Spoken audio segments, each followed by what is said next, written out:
Hey folks, welcome back to the channel. My name is Chord Dave, and today we are live because it's Chord Dave Live, number 135. So thanks for joining me. I hope you're having a great Saturday, and a great week and all that sort of stuff.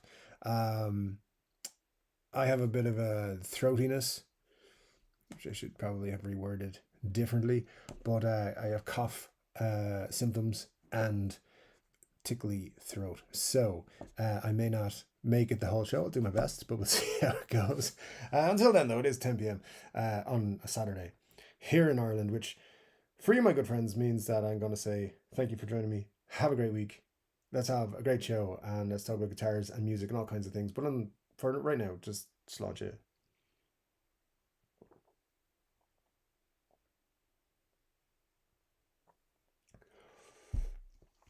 Yeah, it's Guinness. Just in case you're wondering. Anyways, let's dig into the chat. We've got a lot of guitar stuff happened this week. Epiphone brought out new Jimi Hendrix Flying V, which is wild, and of course fun, and also some prophecies of all of their designs. Pretty well, not all of their designs, but a lot of their designs. New prophecy Epiphones came out, which look pretty interesting, but they're expensive as well, I believe. And all these things kind of came out of the blue for me, which maybe signals a change in things here at Three Chord Dave YouTube channel. So we'll see how things go moving forward. I mean, I think that signals something that I had no clue that these were coming. Neither the prophecies or the Jimi Hendrix things, but we'll get into it. Excuse me. Probably lots of coughing and stuff like that throughout the show. So bear with me. I'll try and mute it if I think of it. How do I do that actually? All right, so we'll dig in to the chat. If you've got anything you want to say, of course, make sure you are tagging me in it, or one of the other many ways that you can highlight your chat. I am going to dig in to the chat. Scott Bugfoot was first. Good to see you, Scott. Hope all's good with you, sir. And formerly known as T, also was here nice and early, as was Robbie F, who explains he had to go to Robbie because there's another Rob F. There will never be another Rob F in our hearts, Rob. So thanks so much for joining us. It's great to see you guys in the chat already. Let me see. Rob says, all is good. I've had to use Robbie a number of times for work. When there are too many Robs, can get crazy on conference calls. I suppose there's a lot of Robs. It's like Dave. There's always more than one Dave in meetings as well. It becomes a pain. T says, did anyone see the new Gibson J45 and the new Bluebird? I've seen them, T, but again, as with not being super into, what do you call it, acoustics, I didn't spend that much time looking at them. But did get a little bit of time to look at guitar stuff this week, probably because there was a lot of it coming and being sent to me, so took a quick look.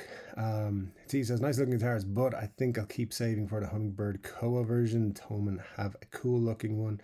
I'm still not friendly with Thomann again. I'm still pissed with them. So, so we'll see if I ever go back to them. Yeah, still a bit pissed off at the whole 345 debacle, but at some point I'll have something that'll be like, fuck it, I need to buy it off them.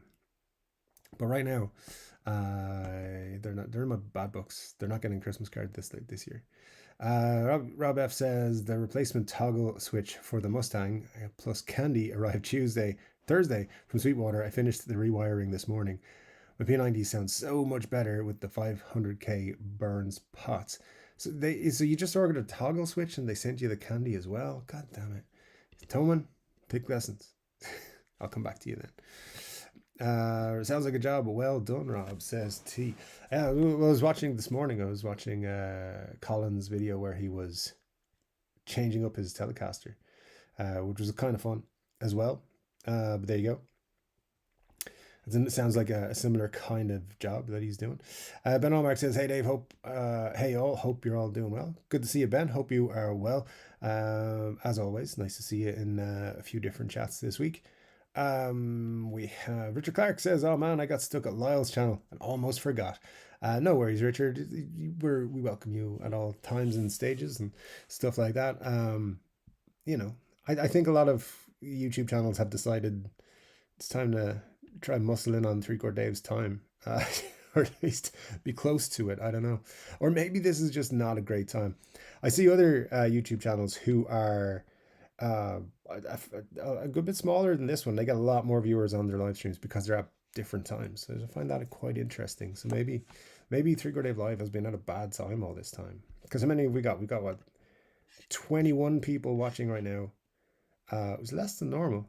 Only 10 likes, by the way, guys. 10 of you need to click that like button. But yeah, it's interesting. I think timing wise, this might not be actually the best time. And here we are doing the 135th version at this time. So that's probably something I should have thought about more over the last couple of years. It's all good though. Victor 80s is here. Great to see you. Says I'm looking into reverb pedals. Never had one. Is analog the way to go? I presume. I'm not 100% sure. I mean, I would say probably. But yeah, I'm not so sure. Nothing wrong with digital reverb either. I have to be careful what I say, because if I say this is my choice, someone will get offended and say, "Oh, you don't like the thing that I like." So I have to be very careful. These days, YouTube is a hazardous place to suggest an opinion for YouTubers now. So be careful. I'll let other people in the chat comment on that first. Formerly known as T says, "Hey Richard, I have watched Lyle's show for a while. I slowed down with the YouTube channels, obviously stuck with Three Chord Dave. Any new amps out there?" Yes, I mean, it's easy to follow my YouTube channel. I barely put anything out anymore, so that's the trick. Don't put too much content out so people can't fall far behind. Rob says, "Yes, Richard, I had an open listening to Lyle and opened up this window for Dave shortly after 4 p.m. EST. Very good, very good. I always like you to be prepared and ready for the show. That's the way to do it. And any of you newbies who are just getting used to the whole Three Chord Dave setup, that's how you do it. Todd Moore is here as well. Great to see you. Todd says, "Hello, everyone. Hey, Dave. Hope all are doing well tonight." Thanks, Todd. Hope you were well, my friend. Thanks for dropping in to see us. Rob F says, "A new 100 watt hardwired Victory just came out, as well as the new Engel 20 watt lunchbox last week."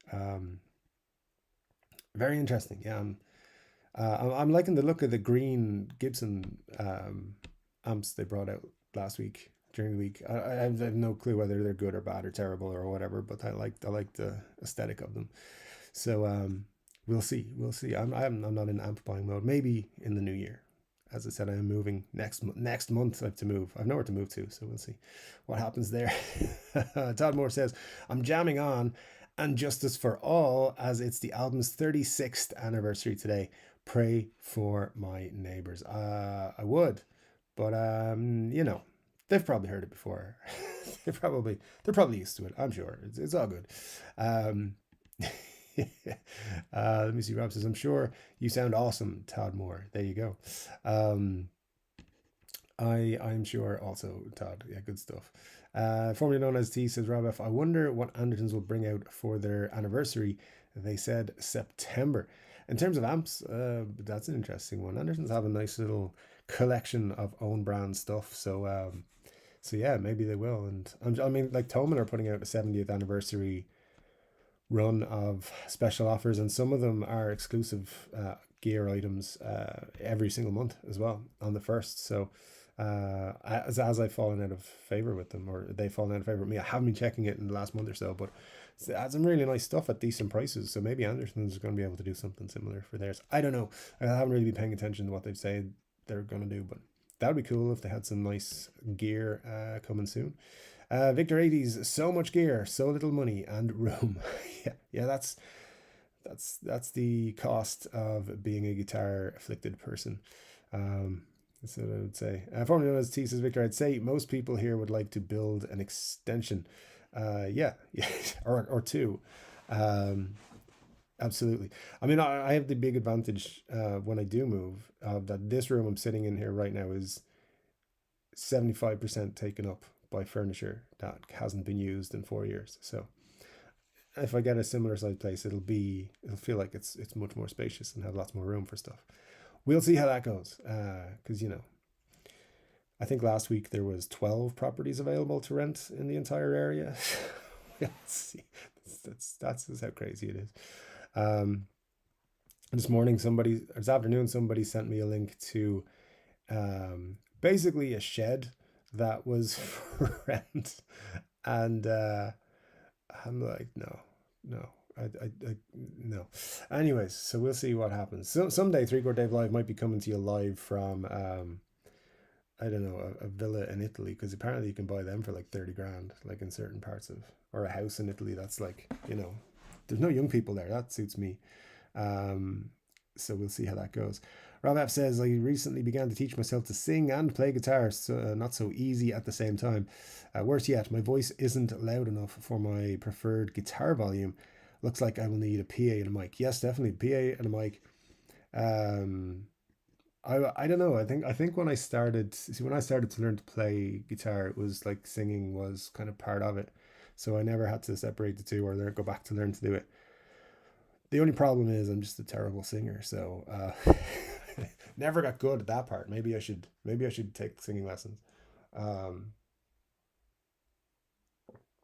but yeah, it was all about singing at parties and stuff like that, or playing at parties and stuff like that. So that's why um, I just never kind of separated the two. But I will tell you right now, terrible singer. Um, can't wait to be the front man of a band someday. Robbie F says, I know what you mean about room. My bedroom rig dominates a good part of my room. Yeah, yeah. And currently, there's more guitar space taken up than is required or previously was permitted. So I need to do something about that for sure. Victor 80 says, does anyone does the Tom Morello masterclass? I haven't, but I've seen other masterclass, other entries in the masterclass series, and they were really good. So, uh, yeah, I'd imagine the Tom Morello one is good as well, especially if you want to play like Tom Morello. So you get something out of it, I'm sure.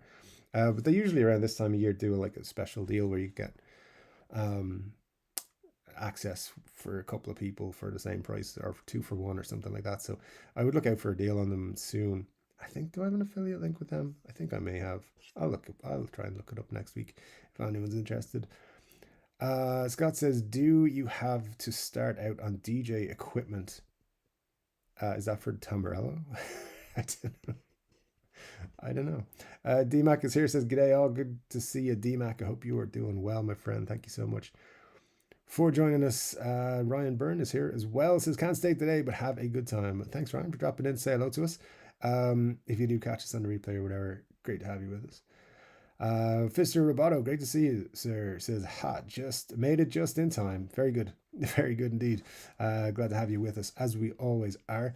And we have, oh, no, we don't, because it's skipped a beat here. Let's go back to, why can't YouTube just work the way I want it to? That'd be sweet. Come back. Nope, still not there.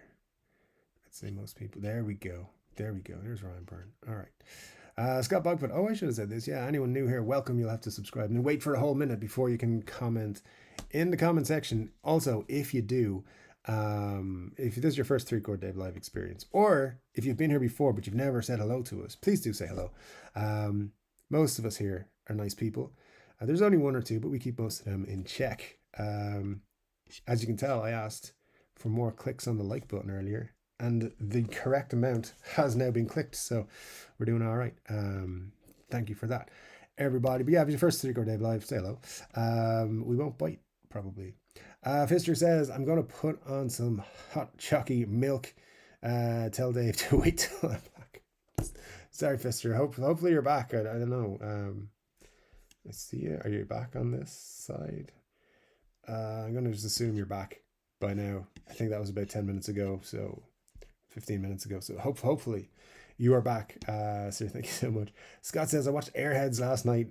Very good. Man, I haven't seen that movie in so long. Very underrated, I think. One of those ones that goes under the radar a lot, but very cool. DMAC says, hope everyone's doing well. Right back at you, DMAC, as always. And Victor 80 says, only a minute to go. All right, so that's not too bad. We're not, okay, yeah, we're kind of far behind already now. Still, let's see how we get on. Rob F has never seen Airheads. It's worth watching if you come across it on TV or something. I wouldn't go out of my way to hunt it down, but I would definitely say it's a decent, fun movie if you do catch it somewhere.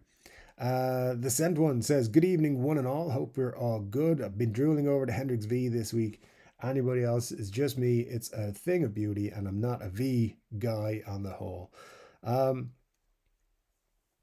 I have strong opinions on it. Which do I get into it? Do I not get into it? Will I upset people? Will I not upset them? Do I care? Do I not care? I don't know. It's a bit strange. You guys, I know I love flying V's. I love Jimi Hendrix. This guitar should be like a walk in the park for me. It should be just yeah. That's the one. Hit it out of the park. No, that's what I'm gonna say. But I don't know. The Gibson Jimi Hendrix things don't really inspire me. I think I'm like, oh, like to me it looks like a cash in. I know they did the Gibson ones a couple of years ago, but I mock those all the time because their blurb, their publicity for that was like Jimi Hendrix played these guitars all the time when he was by himself. In his practice sessions, he'd play flying V's and SGs all the time. Just no one knew about it. That was kind of the vibe I got from Gibson stuff. Now the Love Drops flying V is cool. The Epiphone one, it is cool. It's got some good specs to it. Got custom buckers and is a flying V, so that's great.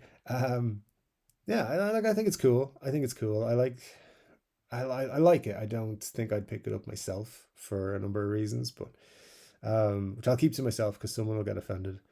But um, overall, I think it's a good move. I would like to see Gibson do stuff, and I know I said just about cashing it, but like for example, Rory Gallagher played a customized melody maker with a humbucker in the bridge position, and I think if they released that, it would be super cool. Obviously, some people would hate it because it's a melody maker, but I would think it was very cool. So the um, the idea of them doing these posthumous signature models, I think, is cool. But um, they got to be the right ones. Like, I mean, the whole Jimi Hendrix thing. I think it's very weird for me that Gibson are doing that, but it's fine. They can do it if they really want to. Uh, so yeah, but if I didn't have a V, I'd probably be very interested in that one.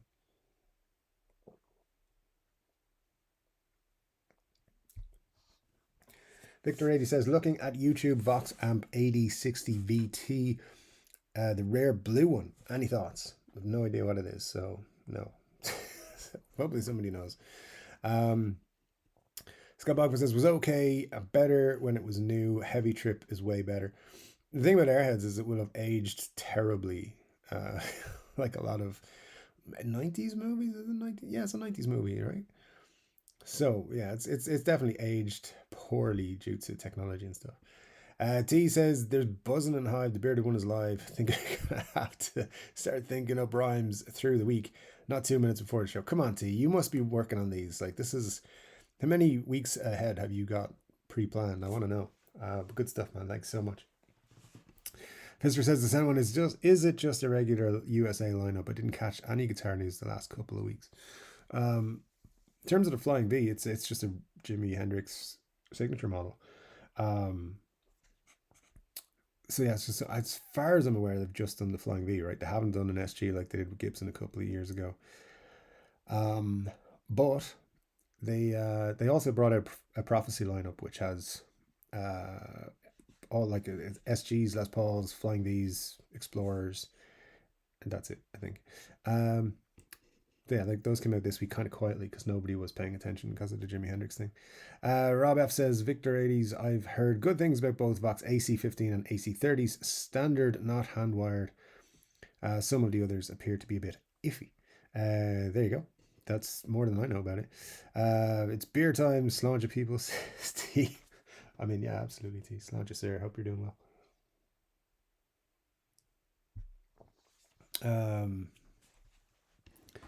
Right, let me see. That's flashy. I presume that means the intro screen. Yeah, just grab the first one. That didn't look awful, so apologies if it was too flashy. Eric Ludiger's here. Great to see you, Eric. Hope you are doing well, my friend. Victor Eddie says, thanks for the welcomes and the response. Absolutely welcome, Victor. Thank you so much for popping along and asking your questions. And feel free, everybody, to do so. You'll keep the show running that way. Glenn Bailey is here. Great to see you, Glenn Bailey. I hope you're doing well, my friend. So, hello, family. Hope all are well tonight. Indeed. I see. Which shows did I see Glenn Bailey on this week? I definitely saw him in a couple of live stream chats. John Robson, were you in John Robson's yesterday? And the Lamb, I definitely saw you on the Lamb's live stream this week. Yeah, so I'm getting around to a few more of these guitar live streams, by the way. But like I said, I don't like to really pop in the comments on those ones because I don't want to distract from people's live streams. And that happened a couple of times in streams I went to. People were talking to me more than the person, and I don't want that to happen. Taken away from, if someone came in here and was like, let's say Phil McKnight came into the chat here, everyone would be talking to Phil McKnight in the chat rather than listening to me. So I wouldn't want that to happen on anyone else's channel if it was me. Not that I'm comparing myself to Phil McKnight. I'm just saying I don't want to distract from other creators. It's hard enough putting shows together. So they don't want me popping along all the time. Except for Steve Cassidy. He don't mind because we're pals. So, or he just lets me away with it. There you go. Let me see. The second says, hey, visitor, it's an Epiphone custom shop version of the Gibson. It is indeed. Al Adolfson is here. Great to see you, Al. Hope you're doing well, man. Great to see you in the chat once again. D-Max says, I saw the Hendrix V on Andy Guitar Geek. Looks interesting. Listed at 2100 Canadian. And not available along McQuaid until June 2025. That's some good advance notice. They did sell out pretty quick, I believe, but they should be in sooner than that, for sure. They are limited edition as well, so I believe these ones. So I don't know if they're planning a restock in June, but who knows? Victor 80 says, should I wash my beard or wait? It depends when the last time you washed your beard was, sir. I like to wash mine on the daily, so that's just, if you haven't washed your beard today, then I would say wash it. That's just what I do. It probably goes against best beard advice, I don't know, but my beard's nearly 5 years old now, so it's still here, so that's what I would say. Yeah, wash or wait, I would always go with wash. I think that's if you're questioning it, always go with wash it. D says the second one, it's a cool looking guitar, all right. For the Hendrix V indeed. Michael Blaney's here. Great to see you, Michael. Hope all's good with you, sir. Thank you so much for being here with us. Rob F says, good to be here with our friends. Indeed it is. Rob, thanks for that. Sent one says, DMAC can get it in the UK now. Yeah, you should be able to get it everywhere now, I believe. Maybe Long McQuaid just haven't updated their site properly. Because, yeah, the full release was on Thursday. It should be everywhere. Richard Clark says, wait a while to wash the beard, Victor. You can make soup for Thanksgiving. It's not official 3-quart Dave advice. That's the group advice is to wash your beard on the regular. If I had a sponsor for beard shampoo, I would do so. I'd be like, hey, use this beard shampoo to wash your beard and stuff, like oil it and things, and then yeah, it'd be great. You catch all the ladies or something. See, don't know why I don't get more sponsors. Anyways, number one is here. Says, hey, good to see you, number one. Hope you are doing well. And you say to Eric Ludinger, heard your name on the last Tone King video. Very cool. That is an interesting shout out indeed. Fister says, when I've just looked it up. My God, I love psychedelic stuff. Never could have imagined they'd do the paint job on a production level. That would be great with my psychedelic guitars. It's a very interesting design for them. All right. I had years ago, I would say, no, not years ago. So this is, I will just point out, like you guys know this, I think at this point, like I'm pretty much out of the loop with a lot of guitar information at the minute. This is why I didn't know about these guitars coming. I didn't know about the prophecies coming. this week. I just have been out of it, probably for the last 6 months. I haven't had my finger on the pulse at all. I haven't been reaching out to the same folks. I haven't been getting information as much from folks, and pretty much because I've just not been around the same circles, and I haven't been getting involved in the same chats and stuff. But so I didn't know about these, and I was thinking about it last night. I remember saying maybe a year ago that there was plans with Epiphone and Gibson to bring out some crazy signature models. What I thought were crazy signature models, things that you would never have expected. Jimi Hendrix was mentioned as one of them with Epiphone, and I thought to myself, they're not going to do more Jimi Hendrix stuff. And if they do, they'll keep it on Gibson's side because, as well, the Hendrix estate are quite well. It's quite well known that they like money, lots of it. So I couldn't see them doing an Epiphone version, to be quite honest. But I'm glad they did. I mean, it brings a Jimi Hendrix signature kind of to people who don't want to spend 6 or 7 thousand like the Gibsons were. Maybe they were 10,000, something like that. Anyways, I think it's a good move. They'll obviously sell a shitload of them, and that's great. There was a few other names on a list I was sent at one point, and I was like, I don't think that's ever going to happen. But now I think anything can happen. Dave Grohl was on that list as well, the Dave Grohl DG335. And that was long before there was any mention of it actually happening. So there you go. We have now got the Jimi Hendrix. We'll see what else comes to fruition. I don't know where that list is actually, but I have it around here somewhere. Maybe if I'm moving, I'll find it and I can go through some more rumory stuff. Which you guys know, I've tried not to do rumors as much, but I do until I have it kind of confirmed from a few sources. So if I can find out some more information, I'll let you guys know. There's a couple of big names on that list that were like, holy shit, if that ever happens. Anyway, Scott Bogman says, I love the love drops, but because I have the exact V minus the paint with the KHV, if it was the same price as the KHV, I'd consider it. Can't trust the limited. Yeah, I don't know how many units they're limiting it to, but they are apparently limited. Usually you can trust them on that. But we'll see how it goes. We have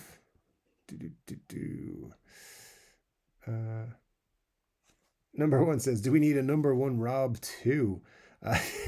Not here, not yet, I don't think. Maybe we should definitely look into it. I think at times maybe just have a number one. It's going to get interesting names wise of all the folks. How many folks we got in at the moment? This is something I'm keeping a close eye on this week for reasons. Glenn Bailey says, when my dad was feeling a bit under the weather, he would take to a couple of shots of Irish whiskey. Maybe Dave, you should you need a shot of American whiskey. I mean, I've had American whiskey. It's fine. Yeah, I'm not too fond of the old shots of whiskey though. You know, like a nice whiskey with something. But yeah, you never know. You never know. This is some advice I shall take on. Be like, Glenn said I have to have whiskeys. So yeah, I do have some American whiskeys in my cabinet. I think I have some Jack Daniels and some Jim Beam, and there's probably more Bushmills in it than anything, but still maybe some Jameson.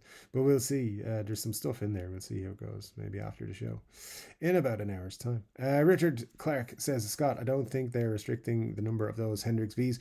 Well, they are on the official limited edition list. Scott Bogfoot says, Pfister, yes, but anyone could replicate that pattern with ease. Just going to, should I mention that or should I not mention that? I don't know. There's something I'm going to talk about I think next week or maybe the week after, where we'll discuss what can be done and what can't be done replication wise for things.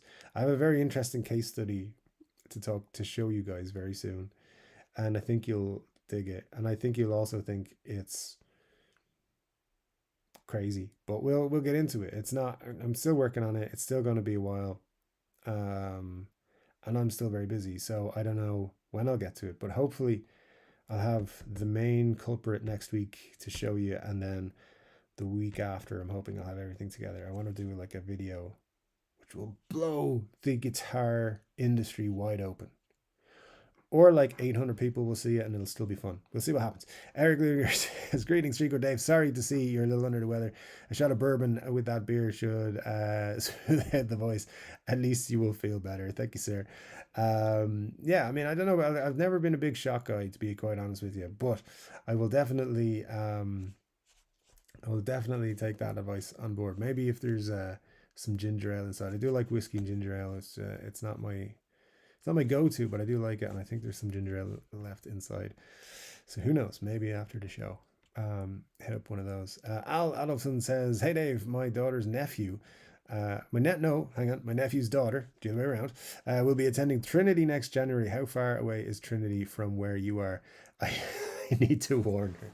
Al, don't. There's no need for warnings. It's all good. Just send me her number. I'll make sure everything's okay. Trinity is about an hour and a half away. So, how can I demonstrate this? Do I have a picture of Ireland somewhere? I don't.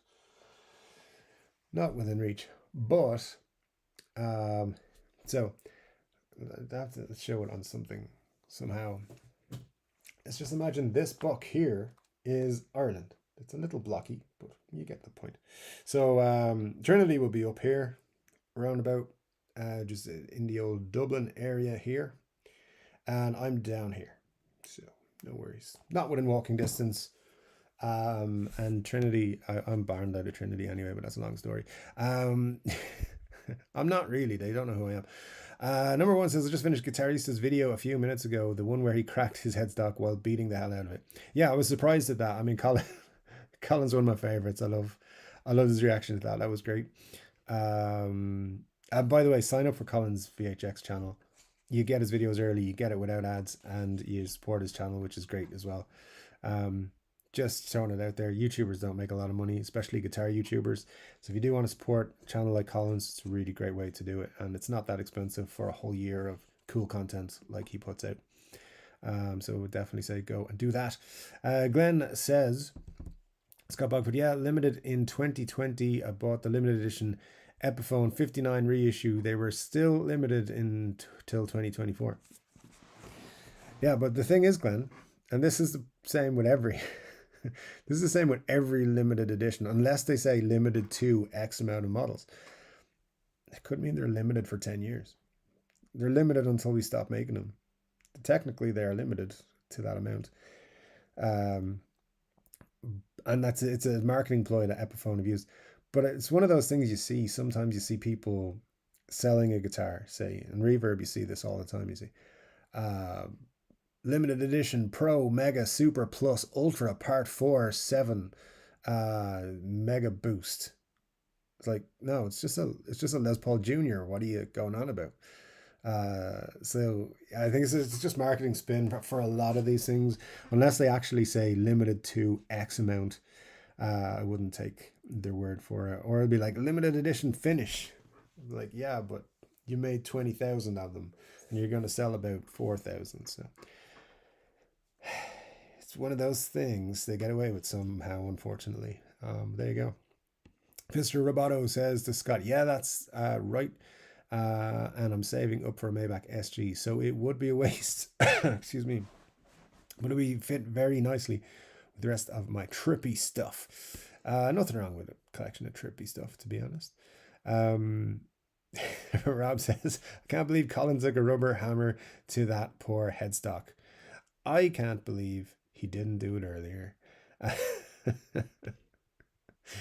It's a great video. I can't wait for part 2.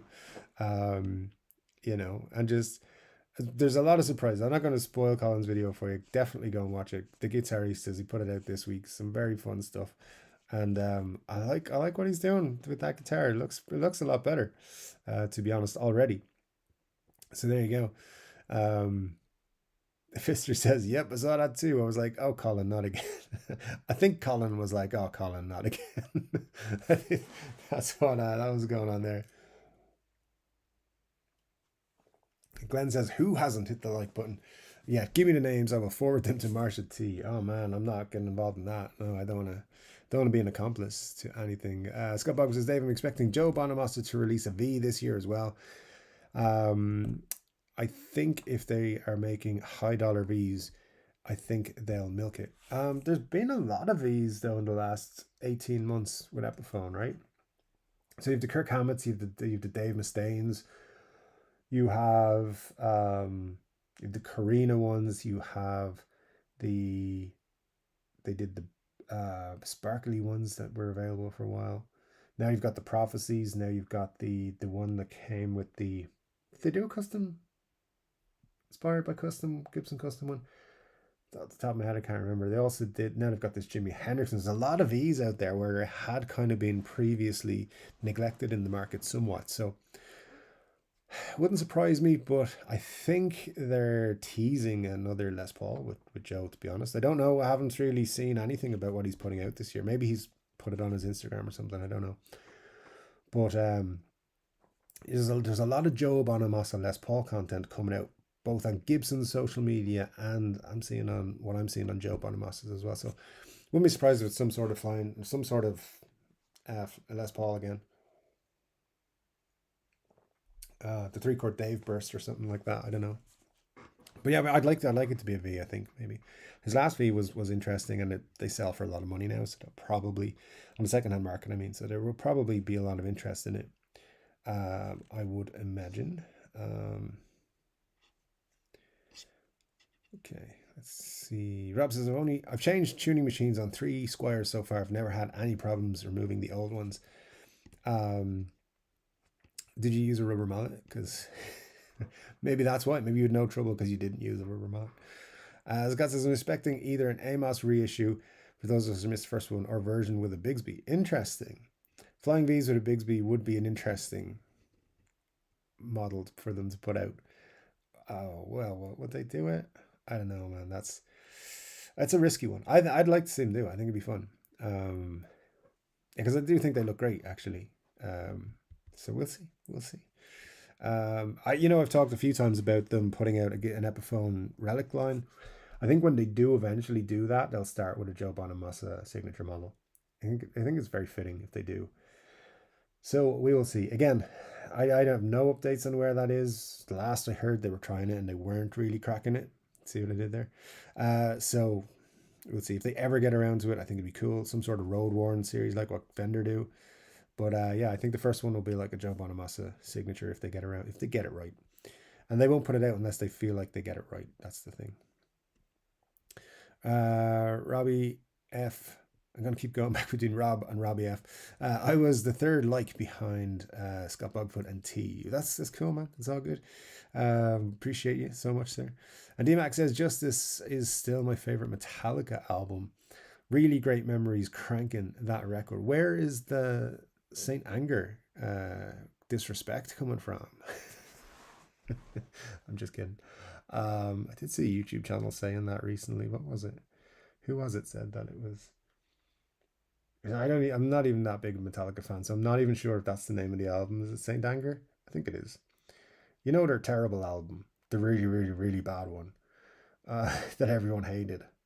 So, but anyway, that was I was laughing at that with my good friend Muddy H2O for a while. Scott Bugman says, "Did I see that the founder of Long and McQuaid passed away over the weekend?" I don't know, Scott. If you did, that's very sad news. So condolences to them, their family, I should say. DMAX says Justice was an awesome tour too. Gave myself a whiplash. There you go. Well, that's how you know it's an awesome tour. So, great stuff. All the comments again, man. Where are we gone to? I don't see this. I don't see that. 3 chord Dave. Don't have a V. I haven't got there yet. There we go.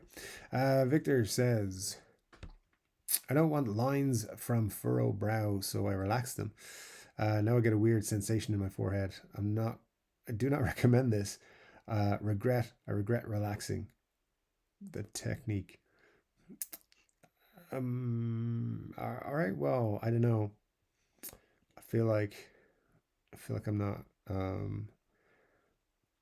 what do you call it? Qualified to talk about that.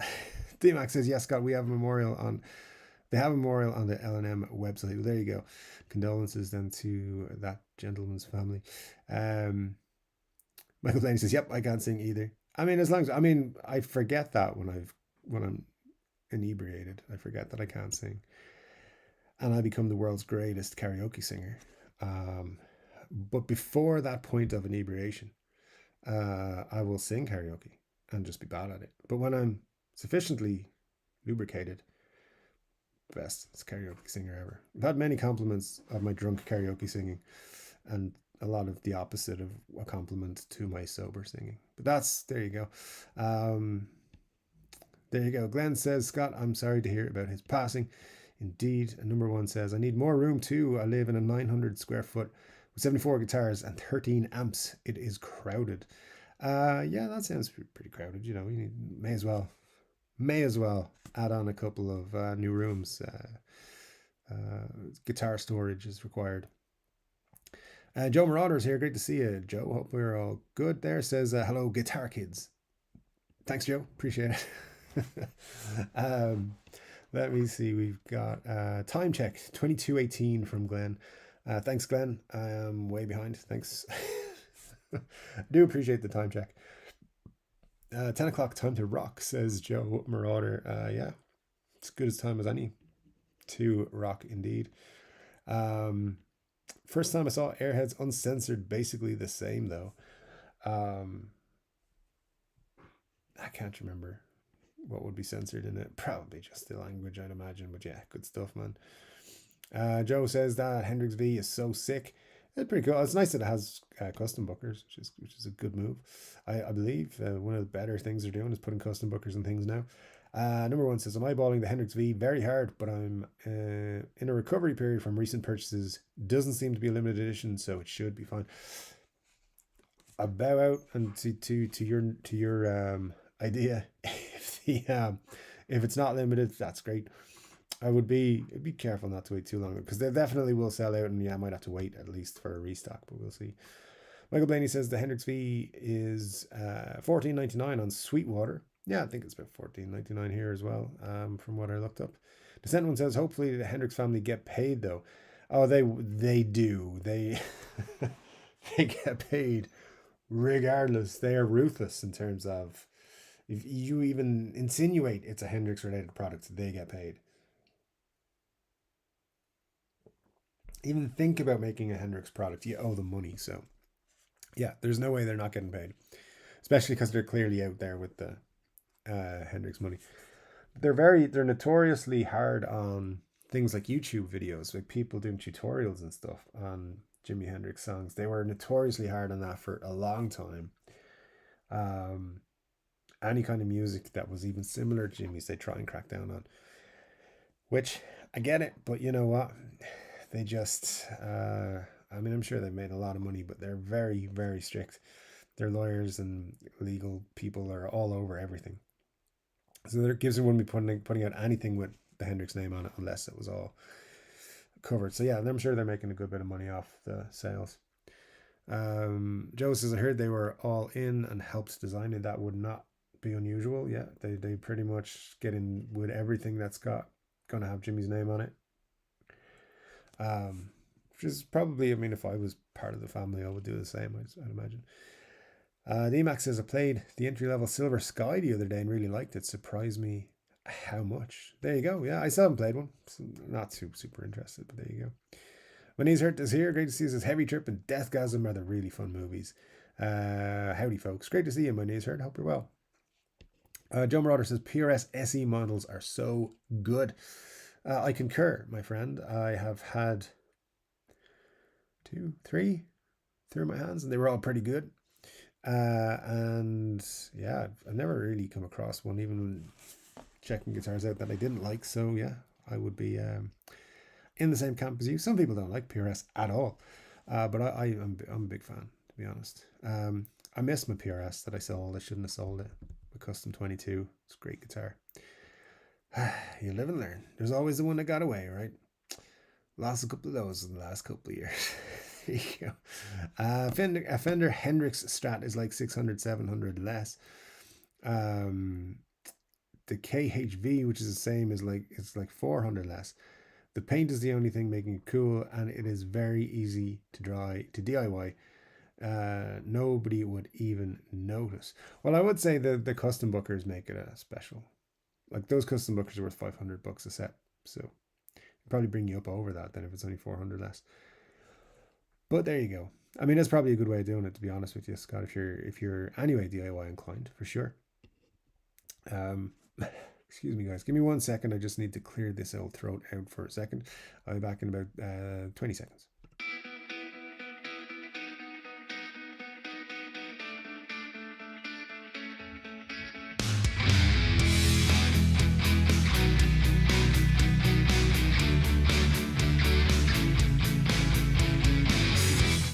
All right, thanks so much for hanging on. John Roger says, I had one of those Fender Hendrix Strats. The neck is flat and wide, like an Ibanez. Very nice, very nice. My knees hurt says, all the people, howdy. Good to see you, my knees hurt. Rob says, but how much would a Gibson Hendrix signature Strat cost? It's about $600. Gibson did bring out a Hendrix guitar, or they were very close to bringing out a Hendrix guitar. I can't remember which way it was. It was a few years ago now, early 2000s maybe. Trogley has a video about it from a few years ago. He got his hands on one of the prototypes. But yeah, they were bringing out a Strat. It was a full on Hendrix Strat, and it came in a kit with like I think maybe an amp or some. It was definitely a beginner's model, and it wasn't branded. I don't think it was Epiphone or Gibson. It was like its own kind of thing, or there wasn't a particular brand. I can't remember the details, but they were definitely working on trying to put one out like that before. It was so funny, and that was officially licensed by the Hendrix family too, which is very weird. Anyways, my knees hurt. Cheers. Yep, heavy Trip is amazing. Number 2 should be good too. I haven't seen Deathgasm, but I have seen Rockula. All right, well, more movie tips. I don't think I've seen that one. What else? The lawsuit drama from that would be epic, says number 1. I don't know. Possibly, but yeah, I don't know what happened to stop it coming out that last time. Maybe Hendrix. Trogley has the full story in his video. It's a couple of years old, but let's see if I can quickly find it. Hendrix Epiphone, I think maybe guitar. There definitely was one. It may have even just been a prototype, but it was like fully packaged and the whole thing. And yeah, of course, Epiphone got a new hit now because I'll have to look for it. I'll definitely be able to find the information again. Oh, here we go. The story of Gibson's Hendrix Stratocaster. Did they actually put Gibson on it? Maybe they didn't. September 2009, Gibson announced on its website they had partnered with Authentic Hendrix, the company that manages Hendrix's name and blah blah blah, to create a Jimi Hendrix signature guitar. Of course, we have seen a signature Flying V in 2006 and blah blah blah. Here we go. Understandably, it wouldn't go over too well in the market. The guitars were intended to be part of a 3-starter type package's Little Wing for $249, Signature $332, and Experience $449. Perhaps the most hilarious part of the whole deal was that there was no evidence that Gibson ever made or planned to make left-handed versions of the guitars. Let me see. Can I get... Yeah. So Trogley made a video and said they were unreleased prototypes. There's a couple of versions that appear on this bit of information. Let me see if I can get a picture here for you. But this is how crazy the Henry J era got. They would do stuff like this and expect everyone to be like, oh yeah, Gibson, Jimi Hendrix, absolutely. Oh, that's not that one. No. Nearly just killed the camera there. What am I looking for? Image. There we go. I'm gonna call it Jimmy and try and get this picture.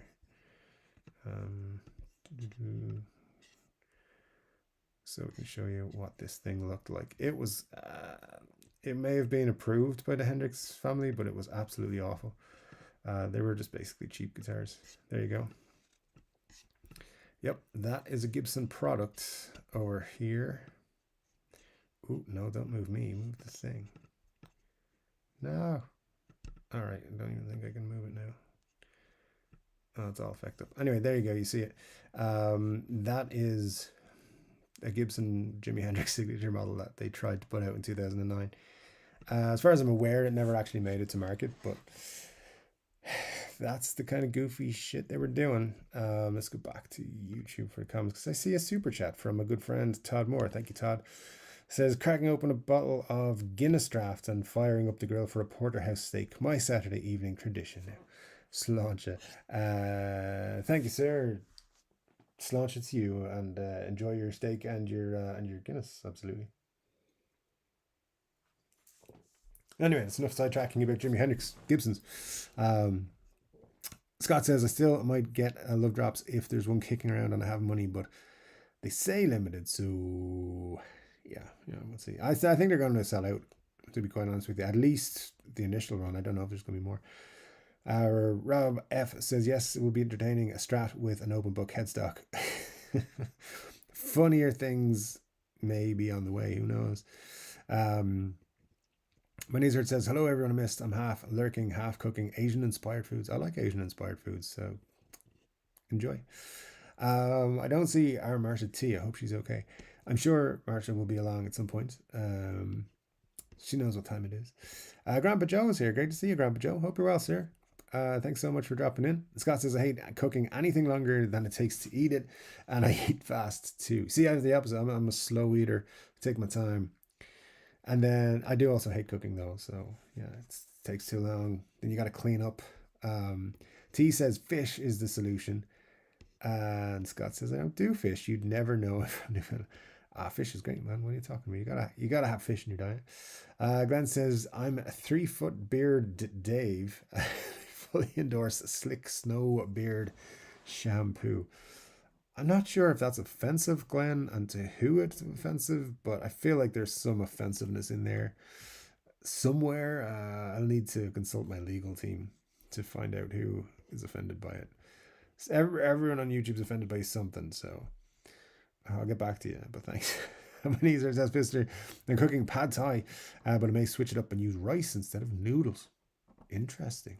I do like a bit of pad thai, good stuff.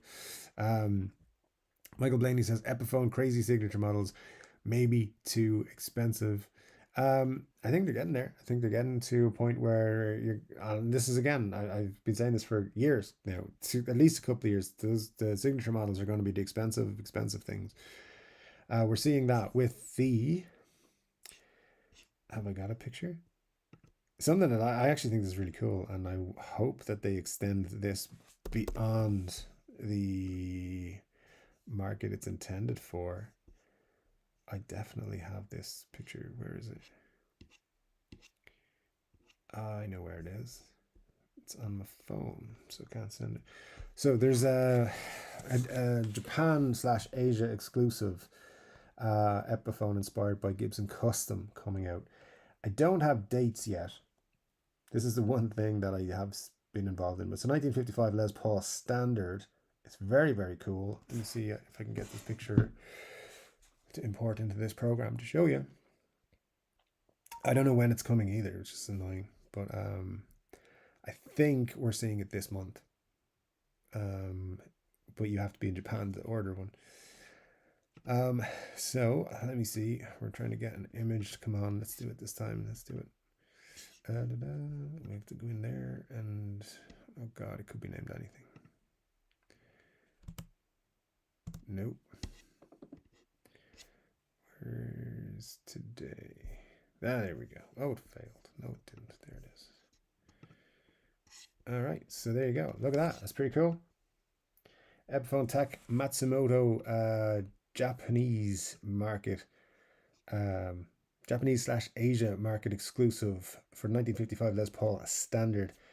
As far as I'm aware, these are custom bookers as well, so they're further pushing out the cushion bookers, and it's not it's an all gold, so back of the neck as well as gold. So it's not just a gold top. That is a very cool guitar.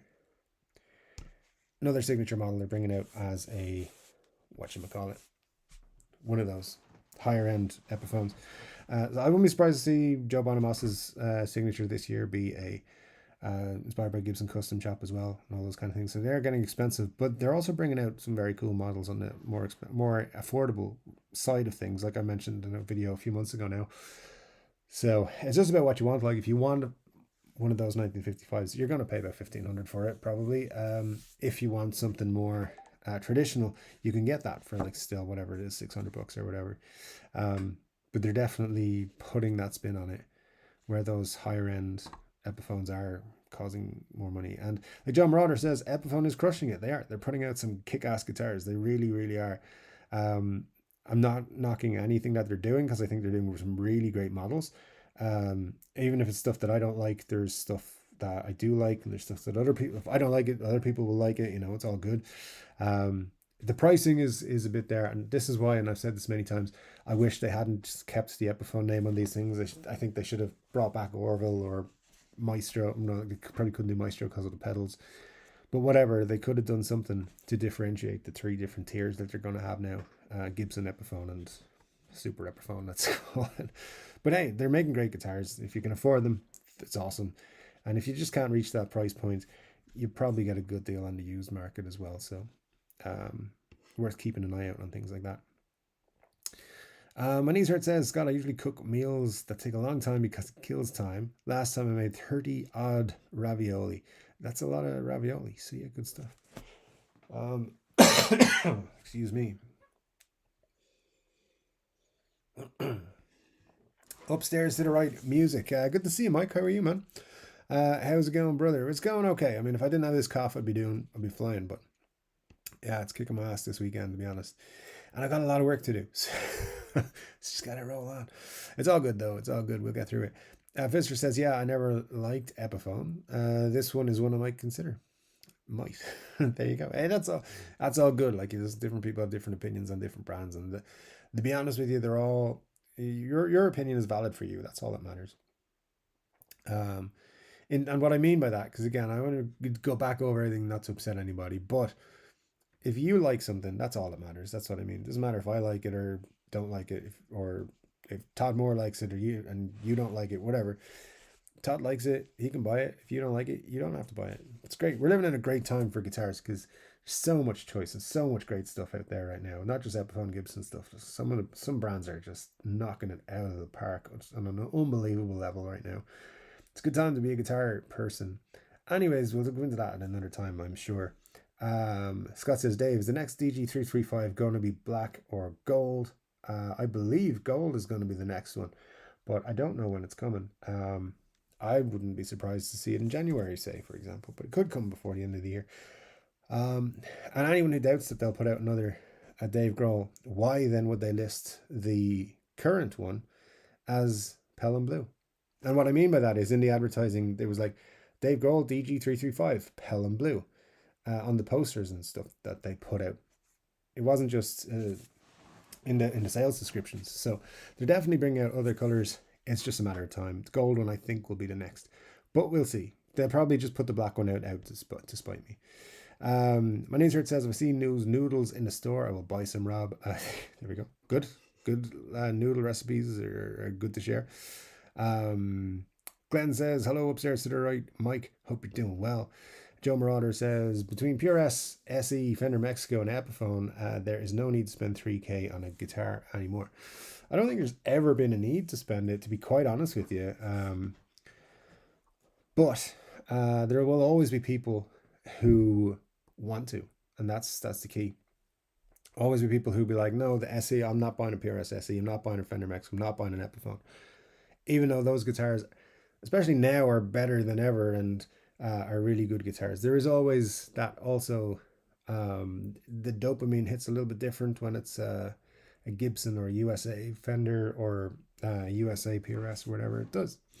So, but the thing now is like when you're buying an Epiphone PRS SE and a Made in Mexico Fender, you're buying a much better guitar than you were previously. You're still buying kick-ass guitars now on those kind of price levels, which is great.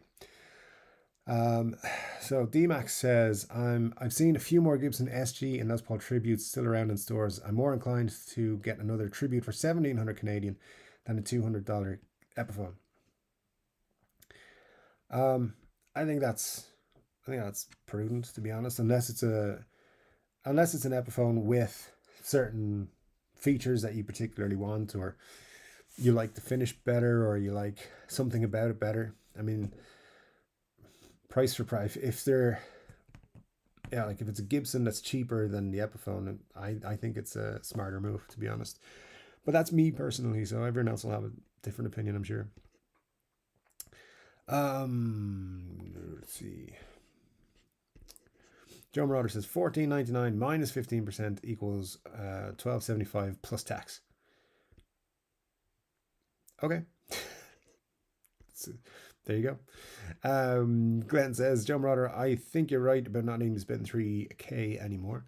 Think of how many cool guitars you can buy for 3K now. That's the key. Michael Blaney says, I'm staying away from most limited edition models because it may ruin value if you change them. Yeah, Michael, I always say to people, feel free to change whatever you want on the guitar. Don't change the color or the finish or the frets or anything like that. But anything you do change, just make sure you keep the originals. And like say pickups, you can swap them out. It's no problem. Just put back in the originals if you do want to sell them. And just make sure to take care of your stuff like that. That's what I would always suggest. I know the guy who sold me a Flying V would have got more money off me if it had the original pickups and if it had, if well, if it didn't have the Kaler ever installed and stuff like that. I always feel like putting it back to stock would be is better if you are going to sell something, but it's a whole thing. Upstairs to the right music says, hope you feel better soon, but the whiskey is actually a bad idea. Sarah, I think that's sacrilegious to say that around here, so I'll just I'll let you off with a warning on that one. No, we'll see how it goes. I think honestly I'm probably just going to crash after the show, so probably won't get around to it today, but we'll see. Joe Marauder says, I got a Fender Players Strat with a baked maple neck and a custom shop flat 50s for $749 with no bag. It's not a bad deal. Hot lemon tea works for bad throat.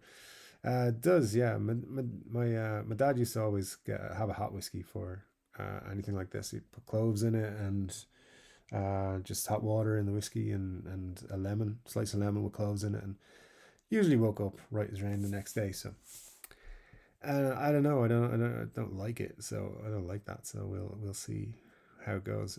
This has been hanging on me now a few days. I think there's this. It's time to break it. I think we'll see what happens. But yeah, I think it's coming to the end. We'll see. AKW 1987 anyway says, thinking about a Fender Mustang Player 2 Series and Aquatone Blue vintage vibes, but with modern appointments. Yeah, the Player 2 Series has had, I think, a lukewarm reception from what I've seen. I like them. I think they're good. I think what a lot of people are griping about is that they're more expensive than the Player Series, initial Player Series were a few years ago. But everything's gone up in price in the last few years, so that's not really surprising to me. But I think they're pretty cool looking guitars, man. If you dig it, I think I say go for it. Fisher says to Michael Blaney, yeah, but I don't really get guitars with the intent of ever selling them again. Although I have recently traded a guitar for a pedal. I think that's a good idea. Never buy a guitar thinking of a future value or anything like that, unless you're buying a '59 burst. At that point, you could probably wonder speculate on what the future value will be. But yeah, you never price in a future sale. But I think a lot of us will buy and sell things. Most guitars I buy, I know I'm probably going to sell at some point for something else. But we'll see. That's being tested right now. Let me see. Joe Marauder says, the Fender plays as good as the Custom Shop 62 Strat I have. No difference. That's very cool, Joe. Yeah, and think about the price difference in a custom shop Strat and the one you got, the made in Mexico one you're talking about that you got there. That's pretty cool. Upstairs to the right music says not a bad idea. I use it all the time with lemon and tea. There you go, Mike. I knew you weren't being sacrilegious. So yeah, you're off the hook on that one, my friend. Yeah, that's pretty much what my dad. My dad didn't put the tea in, but he did have lemon and cloves and whiskey whenever he was under the weather. 9 times out of 10, he was perfect the next day. So yeah, good stuff indeed. So we'll see. Might have a look in the press when we finish the show. Who knows? I don't know. I feel pretty tired right now, so we'll see. Michael says fists are true, but sometimes I have to sell some. At some point, it becomes a case of I think it's like me with my PRS. Like I'd sell it because I had an idea to do something else, but it required a couple other sales. Things didn't sell, and then I'd already sold the PRS, and I regretted it, and then changed my mind about doing the thing I wanted to do, and I was like, ah. So I sold it. I bought something to replace it, but it's not the same. It's not the same. But hey, guitars come and go, and I don't think there's anything wrong with that. I think I've always like bought and sold guitars over the years. I've had many guitars come through my hands, and it's a good way to experience different things as well. Benny Larson's here. Great to see you. Benny says, "Yo guys, guess who's late? Hope you're all well." Thanks, Benny. Hope you're good. Man, great to have you with us. Says Ryan says Ryan Burns says came back for a bit, got to babysit soon. All right, Ryan, hope you're doing well, man. Thanks for dropping back in to see us. Always good to have you in the chat with us, even if it's for a short time or a long time. It's good to have you. We have where am I? 10 past 11. All right. Extreme guitar nerdery says thoughts and opinions on the Paul Stanley cracked mirror Iceman.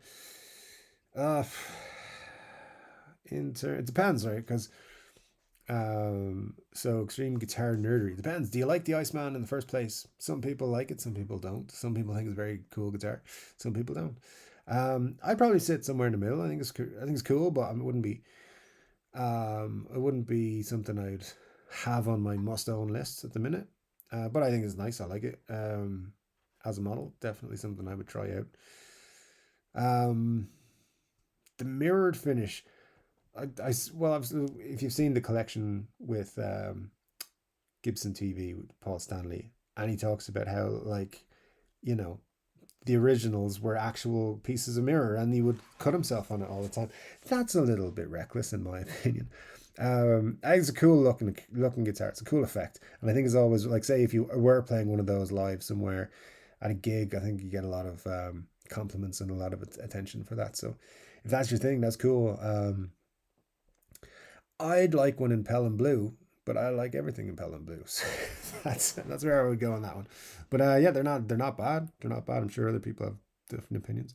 Sounds like you. I would imagine you like them, and that's why you've asked that question. But I definitely think they're an acquired taste, but there's nothing wrong with that. My knees hurt says some guy that I've never heard of made it. I think he took a normal Mustang, cut part of the top off, routed it out, and put a piece of wood on top. What did I miss? Oh, I have a custom semi-hollow Mustang, single coils with push pull pots. Wow, that's actually very interesting, sir. Um, Ryan says, tried a Hendrix V today. They look nice in person, not a dull. The fretboard was kind of a letdown. It was rough and very slow. Otherwise, it was good. Interesting. Guitar nerdery says, love the Guitarista's channel. Yeah, we're big fans over here, man. So yeah, we definitely agree with you on that. Ryan says, took me 15 minutes to figure out how to hold it, but it sounds pretty good. Yeah, definitely the Flying V. Once you get it, though, it's cool. Joe Marauder says, I like custom bookers a lot. I mean, they're great pickups. That's why they charge $500 a set. So yeah, they are very good. Scott Bog says, yeah, but Bonamassa was also sporting a white 355 for a bit. Interesting. Yeah, I hadn't seen that. So that's interesting. Laurel fretboard is dodgy, says Joe Marauder. I don't like to talk about Laurel fretboards because this is where I might lose 5 subscribers. I don't mind them. I don't mind a Laurel fretboard, to be honest. If my own personal opinion is they're fine. That's all I'm going to say. So leave it at that. They're fine.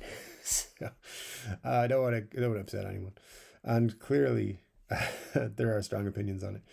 But where are we now? Oh God, I'm so far behind. Uh, ugh, there we go. There we go. Da-da-da. Where did I see fretboard daddy? Number one says, "Screw it. Just ordered the Hendrix V from Sweetwater. Says it may ship in a few weeks. I figure once you've been slobbering over something for a week, it's no longer an impulse buy." Yes, absolutely. It's what happens there is it just keeps going in your mind, and then you get to the point where you can't buy it, and you get upset, and then you blame somebody else. That's what happens. Um. Anyways, it's all good, man. I'm excited for you to pick up that guitar. It's gonna be cool. Flying V's are great anyway, Hendrix related or not. So Flying V's are super cool. Ryan says same great pickups. I think they might have cheaper out in other areas of the electronics. Cheaped out in other areas of electronics, but it wasn't as good as Gibson Custom Shop with custom buckers, or they're made in China. Yeah, it's interesting. They're saying that all these custom buckers, which they're putting in all these Epiphones, are USA made. So um, I don't know. It'd be interesting to find out that they're actually making a butt ton of custom bookers out in China. That would be that. Ooh, they'd get in some controversy for that. So we won't start a rumor or anything, but who knows? Extreme Guitar Nerdery says so. We so need another Angus Young signature SG. I think that would go down pretty well, and with um, ACDC wrapping up recently their tour in Dublin there. Yeah, I think it'd be a pretty cool thing for them to announce at this point. Who knows? So I'm sure they will at some point put out another Angus Young signature. I don't know if there's one in the works, but honestly, I'm out of the loop. There could be one coming next week. I don't know. If I ever do find anything, I will let you know for sure. Scott Bogwood says Saint Anger had great songs for Metallica, but they were played and recorded like ass. I mean, I'm just gonna just rolling on there. The sent one says Joe Bonamasti. Sorry guys, strong allergic reaction to the guy, so kind of puts me off his guitars, to be honest. All apologies and all. You do you. It's not good for me, chaps. Saul Goodman. Hey, listen. It's like I always say, everyone's taste is different. I go through phases where I really like Joe Bonamassa, and then I don't listen to him for about 2 years after. So yeah, I do like him, but he's definitely a like what they call a Marmite individual. You either love him or hate him, I think. So poor old Joe. He fell out. He disliked me at one point because I said his Lazarus Epiphone. Some of them didn't look great, and I think he said something like, "Who's this guy?" Or was it Conor McGregor said, "Who's this fucking guy?" or whatever. Anyways, I never found the clip where he's talking about me, but somebody said he did. Um, Anyways, Extreme Guitar Nerdery says, "Is it me or do Laurel fretboards vary wildly? Because I've had some which were like a really open grain rosewood and some which look like ebony." I think they do vary wildly, to be honest with you. I've never had one that I disliked or had an issue with. Some people hate them. Some people won't buy a guitar with it. I honestly never had a problem with it. I think if you're paying at a certain level, though, you should be getting rosewood or ebony or whatever. The look is that they're going for is because I mean PRS put ebony and or put rosewood on guitars at like the $600-700 mark, so everyone else should be able to do it, right? Um,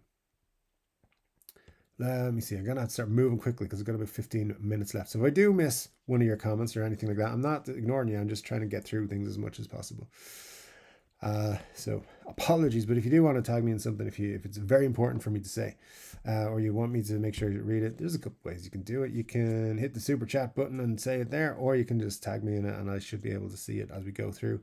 And I'll do my best to read out at least one comment from everybody, by the way. So if you're new, don't worry about it.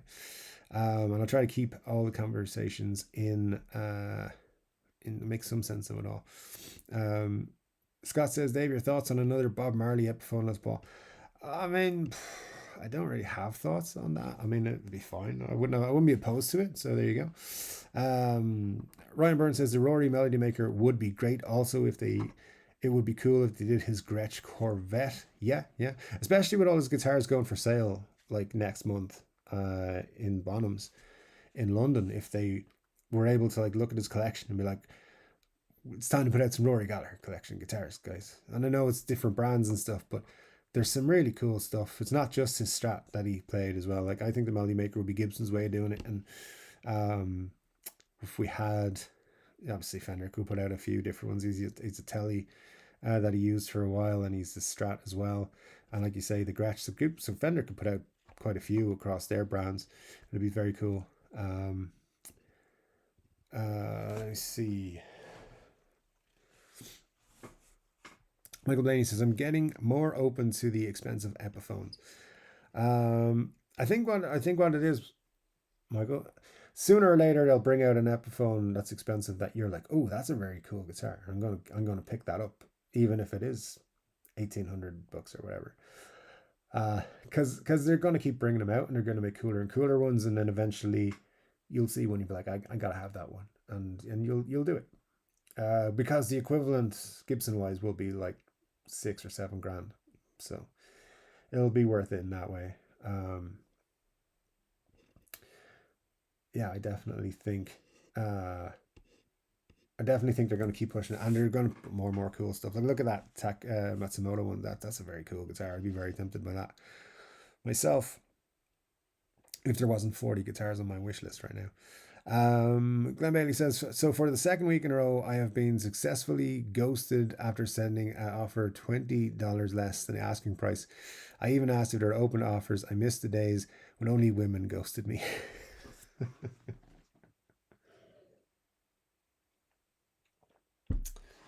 Well, Glenn, for a start, when you said for the second week in a row, I was like, oh crap, what have I done to Glenn? 2 weeks in a row. But yeah, some sellers just do that, man. I mean, 20 less than asking price is good, unless the asking price was $20. So I know what you're like. Um, but yeah, I mean, hey man, I'm sorry. Some women just feel like it's a safer thing to do to ghost people. It's not appropriate. They shouldn't do it. But it's what it is. There's dudes out there who ghost ladies too. So we're getting the payback inadvertently, unfortunately, from sellers and ladies sometimes. But hey, chin up, man. The right one will come back to you. Number one says Michael Bain. I don't know if it's a wash yet, but they do seem to be raising the quality of the specs. They do indeed. I'd rather see a Lyson 355 and Mick Ralph's Stratocaster. Interesting. Um, Let me see. Right, I'm gonna try, and we get 10 minutes. So I'm just gonna try and get through some more chats. See, because you guys are talking some good stuff here tonight. Fister says a Bob Marley Les Paul is the only Les Paul I would ever consider. Wow. Well, there's a 3-chord Dave model which might come out, which might change your mind on that. Yeah, for sure. There's some just keep an open mind for a few weeks. Rob F says I need a Les Paul with P90s, cherry burst, pick guard. Sorry, no pick guard. Closest I've seen is a deluxe where I can swap the pickups and remove the pick guard. Yeah, I mean, like a 50s Les Paul with P90s should be possible. All right. Definitely like a 55, 54 should have them, be great. But you probably want to tune-o-matic and everything as well, like a proper current day Les Paul. I mean, they make them. I don't know if there's a cherry burst one, but with P90s, but you never know what's possible around the corner. We will see. There we go. Let me see that. All right, let's see. Area number one says, I hate cooking, but getting an air fryer was a game changer for me. I mean, those are cool, man. Those are cool. They make some cooking tasks quite enjoyable. Press the button, there you go. It's done. By the time you've done something else. Trapezoid bridge. I mean, on a 52, yeah, why not? Anyone else think the 52 Les Pauls look really cool? This is extreme guitar nerdery. I do, man. I mean, hey, if I would love to, and I always thought this. A few years ago, there was what can I talk about? What can I say? A few years ago, there was potential of a payout, a large payout coming my way. It never actually came, but there was something that I was expecting quite a large payday from, shall we say. And I remember looking at 52 Les Pauls and being like, they were 30 grand at the time for a decent one. I'm not sure how much they are now. It could be the same, could be more, could be less. But it was about 30 grand for like a really good condition 1952 Les Paul. And I was like, this is what I'm buying. If this comes off, I'm buying a 30 grand 1952 Les Paul. I think they're cool. And also like the first year Les Pauls. So it'd be cool to have one, especially in about let's do some maths, 28 years time, if we manage to make it that far in 2052 to have a 100-year-old Les Paul guitar. That would be pretty cool. So get them now while you can. They're only about 30 grand. uh, I don't know how much they are these days, but I like them with the trapezoid bridge, the P90s, the original P90s and stuff like that. Very cool. um, but there you go. Ryan Bird says Bushmills and Redbreast are my favorites. I do like Bushmills. It's very very nice. Some of the nicer ones are very cool too. Um, Let me see what else have we got. Because we're gonna wrap up now in just a few minutes. Time check 2300 says Glenn. Nice, thanks Glenn. Appreciate that, sir. You changed into my time zone for me. You are a superstar. Um, let's see. Wayne McConnell is here. Great to see you, Wayne. You are from Canada. You say, yeah, good stuff. Peace and love to Canada as well, my friend. Let me see what else have we got. I just want to make sure, of course, that I read at least one comment from everybody. So if I do miss you, I do apologize, and if I miss something important, it means you haven't tagged me in it. So apologies. Uh, Extreme Guitar Nerdery says nitro guitars do smell amazing. They feel a bit different to poly finishes, not better or worse, but different. That's true. I mean, the smell straight out of the case when they're new is amazing. Um, Nobody's ever managed to recreate it in terms of like scented candles or air conditioner or what were kind of the air fresheners for the car. I know there was one company trying to sell them on Reverb at one point, air conditioners with the new guitar smell. And I reached out to them and was like, hey, I'm in Ireland. How much to ship them here? And they were like, we'll send you two, but it'll cost you like $98. I was like, yeah, that's okay. um, yeah, don't think they stayed in business very long.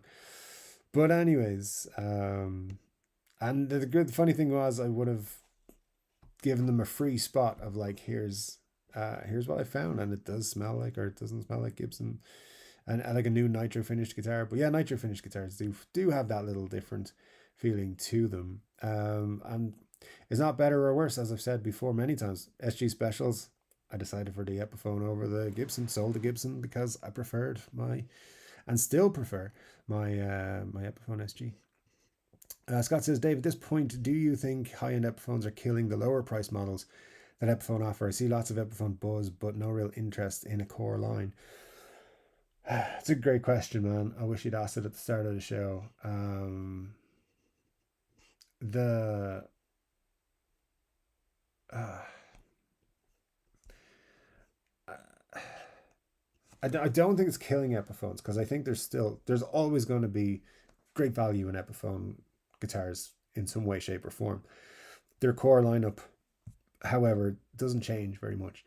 So people are always looking for those special editions, the limited edition things that they put out. Like they have put out some good lower priced guitars this year in the last 18 months or so.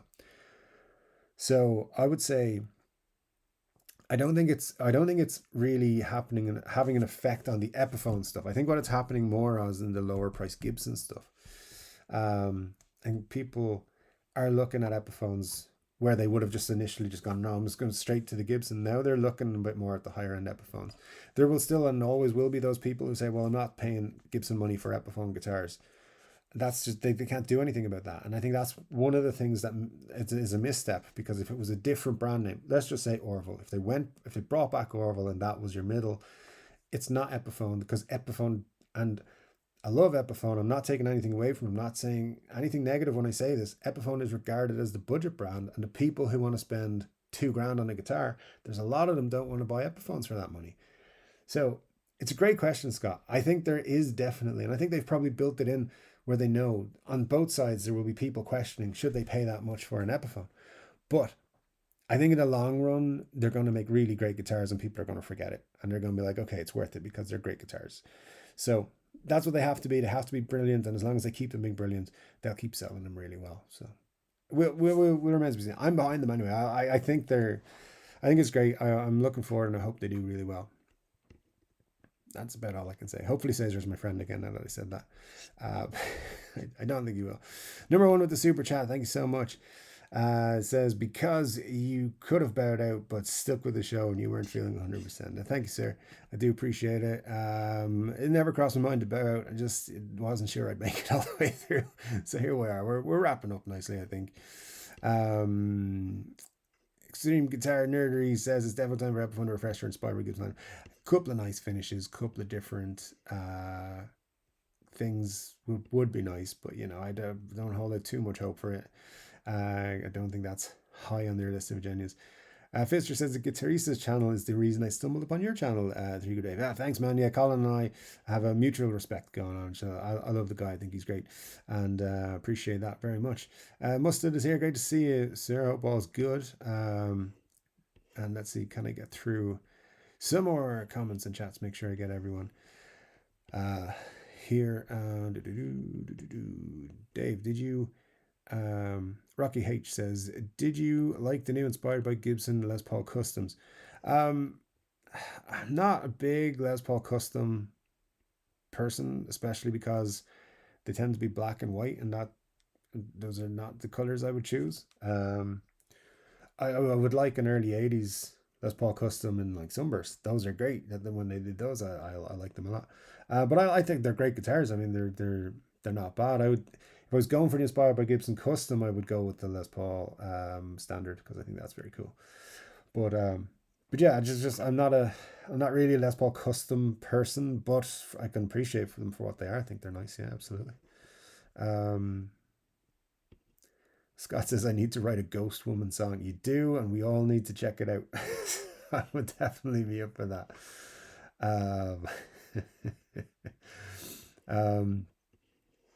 All right, let's see. Oh, it's dropped in a bunch of chats. Let's see. I just want to make sure I get everyone. If I can, there we were. Who else did I miss? I think got everybody more or less. Lots of folks saying get some rest. I think I will try and do that. We'll see. We might even drop a bit of whiskey in the glass. Who knows? T says, hope you have a great week. See you all next Saturday night. That's a great way to end the show. Thank you so much, guys.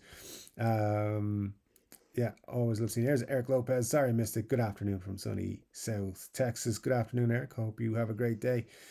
Thank you so much. Extreme Guitar Nerdery, Davey Rock, you're awesome. Thanks for keeping this really awesome community around your channel alive. Thank you, sir. Thank you so much. That means a lot to me. Honestly, I'm not going to say anything else about it, but it means a lot. Thank you very, very much for that. Guys, thank you so much for joining me for tonight. It's been fun. It's been rough on the old throat, but we'll get through it. It's all good. Thanks to the super chatters. Thanks for the cool comments and questions. It ran by very quickly. So I'm going to go finish my beer, maybe see what's in the whiskey cabinet. And I hope you have a great rest of your Saturday, wherever you are. Great rest of your weekend. And I'll be back. Hang on, I'll say it properly. My name is Rico Dave. I'll be back with another guitar related video very soon. But until then, my friend, take care.